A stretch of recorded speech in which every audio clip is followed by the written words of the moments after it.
Hi hello welcome back to my channel. Bergner cast iron tawa unboxing ಮತ್ತು seasoning video share ಮಾಡತ್ತೀನಿ. ಯಾವುದೇ cast iron ತವ ಇದ್ದರೂ ಇದೇ ರೀತಿ ಸೀಸನಿಂಗ್ ಮಾಡ್ಬೋದು. ನಾನು ಮುಂದೆ ವಿಡಿಯೋದಾಗ ತೋರಿಸಿನಿ ಯಾವ ರೀತಿ ಮಾಡೋದು ಅಂತಂದು. First unboxing ಮಾಡತ್ತೀನಿ.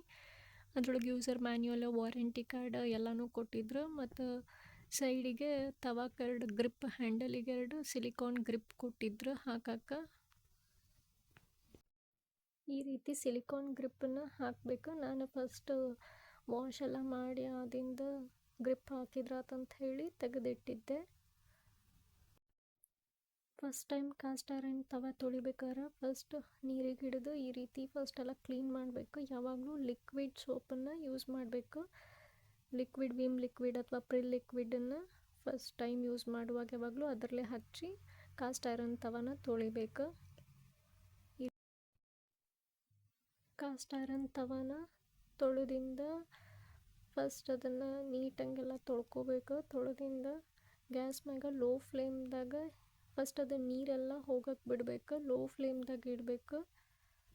ಪೂರ್ತಿ ಆ ತವ ಮ್ಯಾಗಿನ ನೀರೆಲ್ಲ ಹೋಗೋ ಮಟ್ಟ ಲೋ ಫ್ಲೇಮ್ದಾಗ ಈ ರೀತಿ ಇಡಬೇಕು.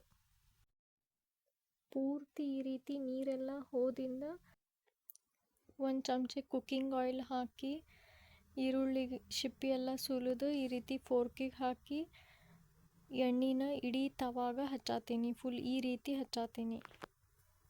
ಈ ರೀತಿ ಎಲ್ಲ ಹಚ್ಚಿದಿಂದ ಲೋ ಫ್ಲೇಮ್ದಾಗ ಗ್ಯಾಸ್ ಮೇಲೆ ಇಡಾತೀನಿ. ಒಂದು ಸ್ವಲ್ಪ ಹೊಗೆ ಬರೋ ತನಕ ಇಡಾತೀನಿ.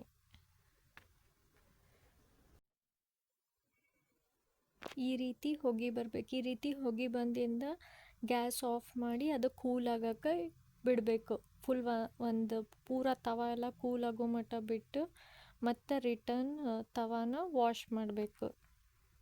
ಸೋಪ್ ಹಚ್ಲಾರ್ದನ ಹಂಗೆ ನೀರಿಗೆ ಹಿಡಿದು ವಾಶ್ ಮಾಡಬೇಕು ಚಂದಂಗೆ. ವಾಶ್ ಮಾಡಿದಿಂದ ಒಂದು ಕಾಟನ್ ಬಟ್ಟೆ ತೊಗೊಂಡು ಈ ರೀತಿ ತವಾನೆಲ್ಲ ಕ್ಲೀನಾಗಿ ಒರೆಸ್ಕೋಬೇಕು. ಕ್ಲೀನಾಗಿ ಒರೆಸಿದಿಂದ ಮತ್ತು ಗ್ಯಾಸ್ ಮೇಲೆ ಒಂದು ಚಮಚ ಎಣ್ಣೆ ಹಾಕಿ ಲೋ ಫ್ಲೇಮ್ದಾಗ ಮತ್ತು ಆನಿಯನ್ ತೊಗೊಂಡು ಈ ರೀತಿ ತವಾಗ ಪೂರ್ತಿ ಎಣ್ಣೆ ಹಚ್ಚಬೇಕು. ಪೂರ್ತಿ ಈ ರೀತಿ ಎಣ್ಣೆ ಹಚ್ಚಿದಿಂದ ಒಂದು ಈರುಳ್ಳಿನ ಈ ರೀತಿ ಸಣ್ಣಂಗೆ ಕಟ್ ಮಾಡಿ ಫ್ರೈ ಮಾಡ್ಬೇಕು. ಅದನ್ನು ಪೂರ ಗೋಲ್ಡನ್ ಬ್ರೌನ್ ಕಲರ್ ಬರೋವರೆಗೂ ಸಣ್ಣಂಗೆ ಲೋ ಫ್ಲೇಮ್ದಾಗಿಟ್ಟು ಫ್ರೈ ಮಾಡಬೇಕು. ಫ್ರೈ ಮಾಡಿದಿಂದ ಅದನ್ನೆಲ್ಲ ಒಂದು ಪ್ಲೇಟಿಗೆ ತೆಗೆದು ತವಾನ ಆರ್ಲಿಕ್ಕೆ ಬಿಡಬೇಕು. ಇದೇ ರೀತಿ ಒಂದು 2 ಸತಿ ಸೇಮ್ ಪ್ರೊಸೀಜರ್ನ ರಿಪೀಟ್ ಮಾಡಬೇಕು. ರಿಪೀಟ್ ಮಾಡಿದಿಂದ ನೆಕ್ಸ್ಟ್ ಮಾರ್ನಿಂಗ್ ತವಾನ ನೀಟಾಗಿ ಈ ರೀತಿ ಆಯಿಲೆಲ್ಲ ಹಚ್ಕೋಬೇಕು. ತವಕ್ಕೆ ಹಚ್ಕೊಂಡಿಂದ ಫಸ್ಟಿಗೆ ಒಂದು ದೋಸೆ ಹಾಕಬೇಕು. ಫಸ್ಟಿಗೆ ಒಂದು ದೋಸೆ ಹಾಕತ್ತೀನಿ. ಫಸ್ಟಿಗೆ ಒಂದು ದೋಸೆ ಹಾಕಿದಿಂದ ಅದು ಬರೋದಿಲ್ಲ. ಫಸ್ಟಿಗೆ ಒಂದು 2-3 ದೋಸೆ ಬರೋದಿಲ್ಲ. ಹಂಗೆ ಹಾಕಬೇಕು. ಅದು ಎಷ್ಟು ಬರ್ತದೆ ಅಷ್ಟು ಹಾಕಿ ಅದು ಸ್ವಲ್ಪ ಕ್ರಿಸ್ಪಿ ಆದಿಂದ ದೋಸೆ ತೆಗಿಲಿಕ್ಕೆ ಟ್ರೈ ಮಾಡಬೇಕು. ಅದು ಎಷ್ಟು ಬರ್ತದೆ ಅಷ್ಟು ತೆಗಿಬೇಕು. ಮತ್ತು ರಿಟರ್ನ್ ಅದ್ರ ಮೇಲೇ ಇನ್ನೊಂದು ದೋಸೆನ ಹಾಕಬೇಕು. ಈ ರೀತಿ ಎಷ್ಟು ಬರ್ತದೆ ಅಷ್ಟು ತೆಗೆದಿಂದ ಮತ್ತು ಆನಿಯನಿಂದ ಸ್ವಲ್ಪ ಆಯಿಲೆಲ್ಲ ಹಚ್ಚಿ ಮತ್ತೊಂದು ದೋಸೆ ಹಾಕತ್ತೀನಿ. ದೋಸೆ ಹಾಕಿದಿಂದ